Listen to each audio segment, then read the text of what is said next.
France, la Belgique, on a l'Europe au-dessus. C'est un État fédéral. Il n'y a pas quelque chose au-dessus qui fait que... Il y a le droit fédéral, mais le droit fédéral c'est Washington, le président. Mais ça ne joue que pour ce qui concerne le trafic d'armes, le trafic d'alcool, les crimes inter-États, le terrorisme et l'espionnage. Le Rosenberg c'était un crime fédéral. Mais dans ce cas-là, les présidents n'ont pas de pardon. Celui qui a le droit de pardon, c'est le gouverneur. Le gouverneur de Texas, il vient de faire 2 mandats, il a battu le record de Bush, parce que Bush, en 2 mandats, il a signé 145, 146 exécutions. Enfin, il y a eu 145 ou 56 personnes exécutées sous son mandat. Et là, le gouverneur de Texas, il vient de passer les 200. C'est ce qu'on a fait le 3 juillet à Paris.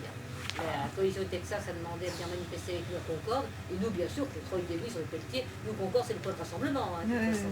C'est pas que Moumia, nous, on fait Moumia, mais c'est le point de rassemblement pour tous les mouvements. Enfin, la Concorde, parce qu'il y a l'ambassade des États-Unis. Oui, parce qu'il y a le consulat juste en face, c'est pour ça. On est juste en face du consulat. Mais la Pelletier, il est aussi dans la même situation. Oui, ben, la Pelletier, il n'est pas condamné à mort, parce que quand il a été condamné, ça doit être en 76, ou un truc comme ça, il n'y avait pas la peine de mort.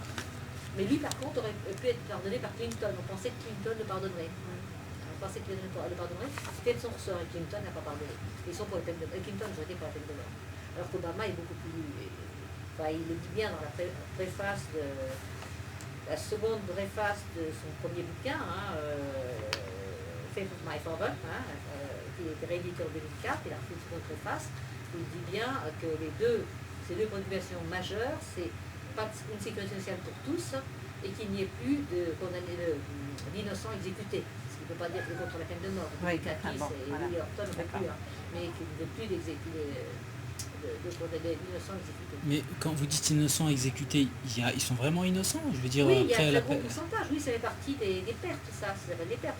Officiellement, déjà, moi, quand je travaillais sur les chiffres, c'était en 197, 98, 2000. Le ministère de la Justice sait qu'il y a plus de 10 ou 15%, il y a tant de personnes qui ont été exécutées qui sont innocents. Ils le savent. D'accord. Bon, c'est comme ça. C'est comme ça. Ah bon, ils le savent en plus.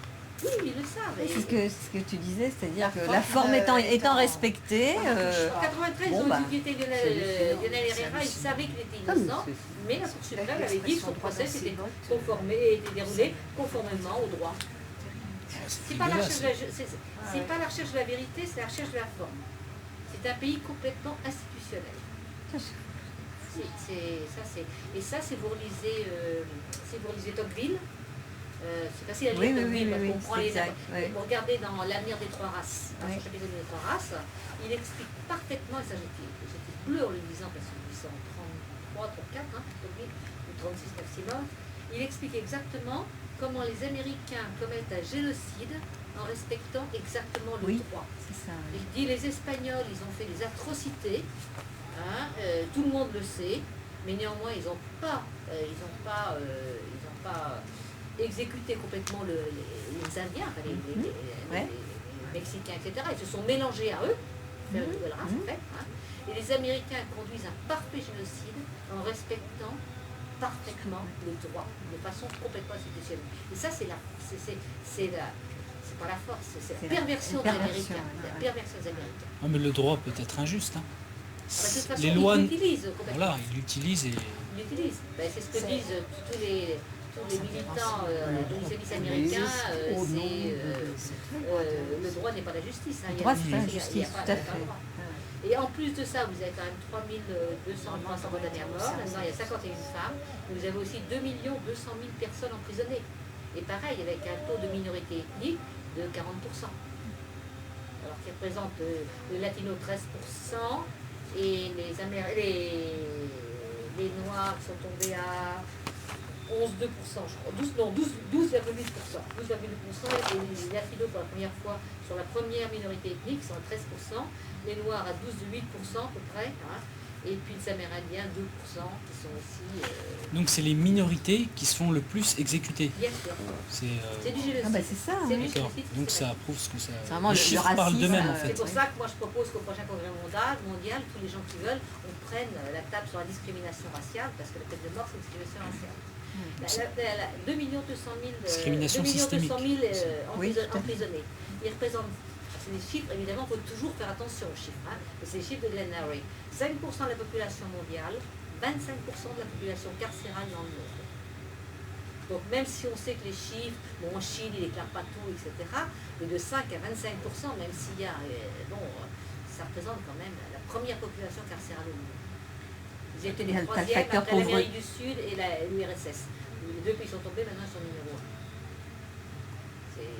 1. Et ça fait 5 millions de personnes sous l'injustice, parce qu'ils n'ont plus le droit de vote. Et donc les 5 millions, vous comptez qu'il y a à peu près au moins 3 millions d'Afro-Américains, ce qui était décisif pour l'élection de Bush en 2001. D'accord. Plus ceux qui ont empêché de voter, sans faire la queue toute la journée, en disant mais non, après ça, il n'y a pas votre carte, etc., etc. Plus les faux bulletins, c'est comme ça que Bush a été élu. Et vous voyez, c'est très bien montré, Gaël Perk connaît bien le système, il montre bien comment ils ne se sentent pas concernés. Le responsable de la répression, c'est pas grave, il applique la loi. C'est les ordres. Il applique la loi. Et non, il est au service des citoyens. Il respecte la loi. On lui fait ça, elle meurt, elle souffre, mais c'est fait dans les formes. Il y a la première piqûre, deuxième piqûre, troisième piqûre. Et vous avez vu, ça il le dit bien, hein, c'est interdit pour les vétérinaires. C'est trop cruel pour les animaux. Quand les lévriers les exécutent au bout de la piste, ils coupent assez vite au bout de 2 ans et ils les font cramer aussitôt. Hein, c'est très cruel. Au début et à la fin, c'est pareil. Ah bah oui, c'est la fonctionnaire du système. C'est un système complètement institutionnel. Pourquoi il n'y a pas un moyen d'exécuter sans souffrance?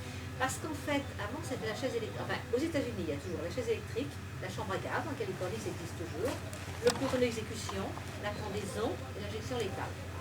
Bon, la chaise électrique, on a tous vu qu'il y avait eu d'énormes problèmes. En plus, c'est des pannes de courant, il y en a un, ils ont 3 fois allumé le courant, hein, parce que ça n'avait pas le tuer. Hein.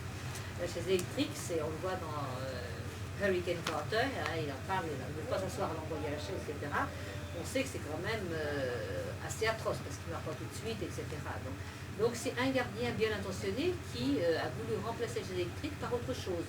Et c'est un gardien qui a mis au point l'injection létale, c'est pas un médecin, parce que le corps médical est quand même tout en retrait. C'est un gardien qui a mis ça en place. Et en fait, comme la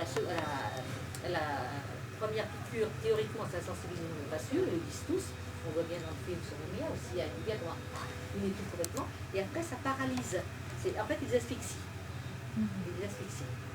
Et donc, quand on est asphyxié, ça ne marche pas toujours bien. En plus, des fois, les veines sont pas en bon état, parce que c'est quand même pas des gens en bon état. C'est quand même des gens qui mangent très mal, qui sont venus dans les cellules, etc., qui ne boivent jamais l'air, etc. Donc, il y a aussi le chlorure de potassium qui passe directement dans les veines et qui brûle. Hein. Non. Et il y en a un, ils ont mis une demi-heure à le tuer. Il y a toute la liste, hein, d'ailleurs, des exécutions. Il y aurait des techniques pour partir absolument sans les sentir. Il faudrait déjà demander à un médecin.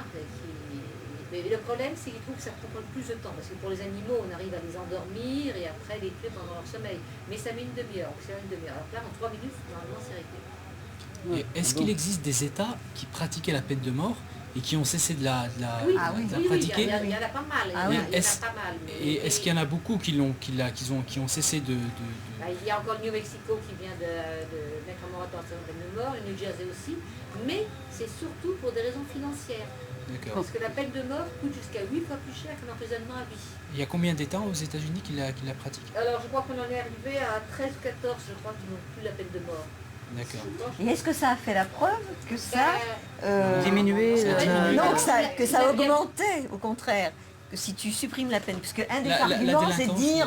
Mais non, c'est pas du tout dissuasif, il le dit. Oui, mais c'est ça. on va diminuer. D'accord. Alors attendez, je les ai quelque part, les États... Oui, que ça a un effet dissuasif. Oui. Non, mais ça Il y a pas le New d'effet. Mexico et le New Jersey non, parce que quand qui viennent de suspendre la peine de mort. celui qui Le New commet un Hampshire, délit ça dans passera pas. certains cas, Ils pensent pas à la il pense suite. pas. Vous voyez, ça c'est notre monde. l'article de Watin, je ne sais pas si vous connaissez peut-être, qui dit que les manifestations à Concorde en particulier, c'était l'ambassadeur sous Clinton, l'ambassadeur sous Clinton, qui rentre aux États-Unis, a fait des articles dans le New York Times, dans le Courrier national, dans Le Monde, en disant la peine de mort, on dit qu'est-ce que vous pensez de la mise en ambassadeur, il dit il n'y a qu'un truc qui passe vraiment pas, je n'ai pas compris, c'est la peine de mort.